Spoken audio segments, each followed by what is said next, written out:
Our traders, welcome back to the channel. We're going to do the weekly option rundown. These are going to be a few option plays that I'll personally be looking at. Now, there's different variables that do go into these plays. So if I don't get the action that I want, then 90% of the time I won't get into those plays if the exact price action of what I'm looking for does not happen. And if you want more information on that, the link to my Twitter is down below. I'm active on there every single day, going over questions, answering plays on stocks, what I like, am I getting into things like that as far as options may go. So like, subscribe, do what you got to do. Let's get to it. I got no drip in my pocket. Must have forgot it, or maybe Okay, so the first one we're going to look at is going to be ExxonMobil. Now, this is going to be a very interesting topic to talk about just with the way the week's going right now. This is probably going to be the most anticipated play that I think most people on the channel are looking out on because they know I love oil. And if you don't know, OPEC just came to a deal Sunday afternoon, I believe. They are increasing oil production. Now, if you don't know, we can look at the oil chart just for time being. And we were getting a little bit of downside pressure, quickly retesting that weekly. It's looking like you're getting a bullish push back to the upside. I think oil is very bullish right now. Going back to ZOM, I want people to know that I did expect a little bit of a dip with this going on because overall, as far as price, this might bring the price of oil down, but oil is in so demand right now, and there's so much uncertainty in this market that that's what was driving the price down. So it might already be priced in, and I really think ZOM has tons of room to go. I want to point something out as well. Friday, you had perfect times to enter. I did not get into this. I was just afraid that they wouldn't come to a resolution with oil. So ZOM, you had that perfect touchdown here. You bounced right off of it. If you get back above VWAP, I think that's just confirmation that the trend is looking more bullish. I don't even really want to set targets here because obviously, in my opinion, this is going to be your first target on $59.5, $60. But I think you have way more room to go than that. I think you could potentially be gearing up to break these local highs that we have for this year specifically. So I think this is also a swing and a short-term play. I love oil. Short term this week, 59.5, but honestly, you could either run to 61 very, very quick. I'm telling you, I think momentum shifts back into these plays, and then you also have their earnings come up over the next few weeks as well, which in my opinion will easily beat across the board, and the expectations will exceed as well. Okay, the next play we're going to look at is going to be NVIDIA. They do have a stock split occurring, I believe it is Tuesday. Now, it's worth mentioning right now, all the indexes look absolutely bearish. People are saying Black Monday is upon us. So the theory is that the market may come out bearish. Now, if you know anything, this is the best time to be getting into some of these plays is when the market is bearish. Yes, it is risky. Yes, you could keep dipping. It's a little bit dangerous trying to grab that knife. But I'm telling you, I have a very strong hunch that NVIDIA will start to soar post-stock split. There's a lot of demand here. And if we look at something like the trading desk, they just had a stock split about 3-4 weeks ago, right? After the stock split, yeah, they had a little bit of a dip, but 2 days later, they went skyrocketing almost to all-time highs, about $80. So that's an incredible run. You came down to 60 roughly, bounced all the way to 81 roughly, almost a 40% gain total. Absolutely stellar. Am I saying you get that kind of movement on NVIDIA? I'm not saying that. But what I am saying is it looks extremely strong. So I have a few areas that I like a lot right now. I like this area right here about 715 to 710. And then I also like this bottom range if this doesn't hold. So let's say we push down, we come like this, and we start pushing back down more.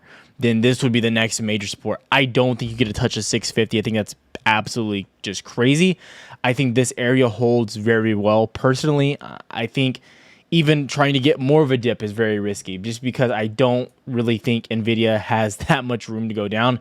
And I think it's going to perform so well after the stock split. But you need to be doing your own DD and don't push all into these plays like a madman. You know, control your risk as well. So Snap is going to be an earnings play as well.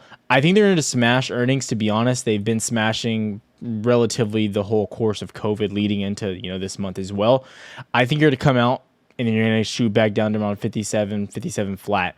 I don't love this. I think going into earnings, you'll have some downside. I think you're going to need to retest this major block down here as well.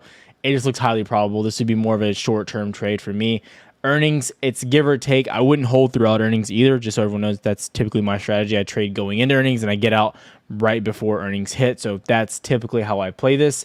Don't be greedy of your profits. You're coming back up to VWAP. I don't like it. I think indexes do come out a little bit bearish. So I expect to sell off to around 57.5, 57 relatively quick over 1-2 days. LVS, Las Vegas Sands. Now, this is something I've been very curious on and I've been very excited about. Casinos, retail plays have been getting just absolutely toasted over the past 4, 5, 6 weeks, right?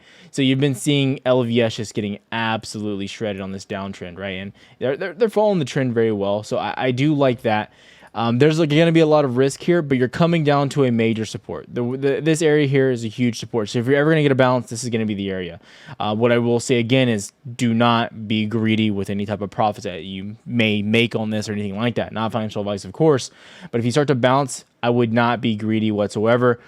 If you come down to this 43 range down here, I would be overly ecstatically pumped up about this stock, and I would probably grab some from the longer term viewpoint as well, maybe some leaps on options. So that's what I'm looking at here, is maybe a short term bounce here, and if you break straight through this, I'm eyeing this 43 to 43.3 range.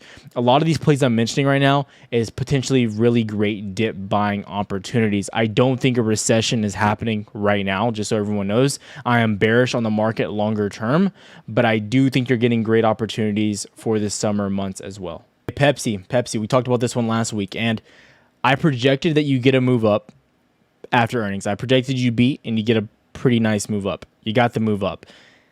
However, we didn't start to see any type of retrace, which never got me into a position, right? So if I don't start getting the movement that I want, I don't hop into that position. It's easy as that, right? But now I think you're getting to the area of overbought. I think you're overpriced right now. You're extremely, extremely high. You have Coke earnings on Wednesday. I think after Wednesday, this thing starts to come back down. My target is going to be 149.5, 149 flat. Maybe you come down a little bit deeper, but I'm not being greedy. Like I said here, you most likely do fill this gap as well. And I'm not a huge gap filling trader, but I definitely think Pepsi ends up filling this gap relatively soon over the next 2 to 3 weeks, and I'd be looking at that there. It's worth mentioning this is a lower IV moving stock, so once it starts really dropping, you're going to start making crazy amounts of money as well. People can tell you, like in the Discord, we traded Coke and you saw massive gains on like a 20 to 30 cent move. So just take that into it with a grain of salt. I think this is one of the more bearish stocks. Even if the market starts pumping back up and making a recovery, I like Pepsi a lot for the downside in the coming 2 to 3 weeks.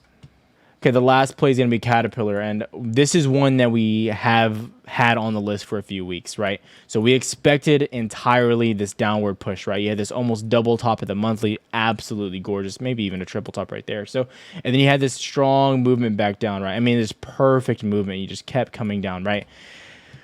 You have the dividends on Monday, I believe, yes, Monday, tomorrow morning, or this morning, right? Coming in right here. Pretty exciting. I would love to see a double bottom. You possibly could break down a little bit deeper. The Dow's getting shredded right now, just so everyone knows. Dow's getting absolutely ripped, so you might gap down even deeper. I think post-dividends, this starts to make a recovery very well. A lot of people are interested in Boeing and things like that. I think Caterpillar is a far better play just with all the downside that you've seen. They also have earnings coming up at the end of the month, and I think they'll do very well there as well. So I want this just to be on everyone's radar. You've almost seen a 10% drop over the course of a week, which with something like Caterpillar is not very normal. But going into dividends, it was an easy play to predict, right? So this is something I'm very interested in. Leaps, shorter term calls, they all look really good here. Just wait for this kind of to settle post dividends, and I definitely think you start to move back up. I mean, we can go back and look at the last dividend rate that we had right here. So you saw we had a big old dip, flatlined, pumped right back up. So this is really what I like. And then after earnings, as you can see, just a straight shot back up to almost basically brand new highs. So that's what I'm looking at here. Cat, possibly do you come deeper? It's a possibility. I don't really know where you find this bottom, but a double bottom here looks very interesting. I think Monday, Tuesday will show the worst case scenario just because of how bad the markets are looking right now, pre-market to start the week. All right, guys, so that's going to wrap up the video. Just so everyone knows, I try to make it abundantly clear as well. Just because I call out these plays and look at these plays doesn't mean I'm getting into them. I like to see and make sure that what I am looking for actually sets up.